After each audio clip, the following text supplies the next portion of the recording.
नमस्कार, आपण पाहत आहे भांडाफोड न्यूज. एका दमात भ्रष्टाचारी कोमात.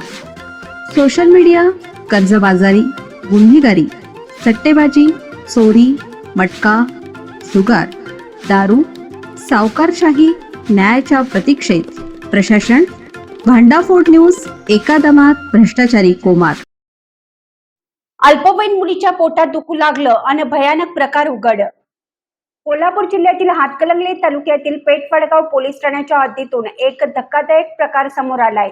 एका 17 वर्षाच्या अल्पवयीन मुलीला लग्नाचं आमिष दाखवून पळून नेलं आणि तिचं लैंगिक शोषण केल्याप्रकरणी 14 जणांवर पेठवडगाव पोलीस ठाण्यात गुन्हा दाखल झालाय. पीडित मुलगी गरोदर राहिल्यानंतर हा धक्कादायक प्रकार उघडकीस आलाय. लग्नाचं आमिष दाखवून घरातून पळून नेलं.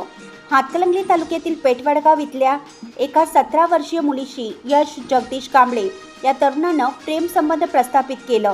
तिचं वय कमी आहे हे माहिती असतानाही आरोपी यशने तिला लग्नाचं आमिष दाखवून मार्च 2025 मध्ये तिला घरातून पळून नेलं. त्यानंतर त्याने सांगली जिल्ह्यातील पलूस तालुक्यातील नागराळे इथं त्या मुलीला नेऊन तिचं लैंगिक शोषण केलं.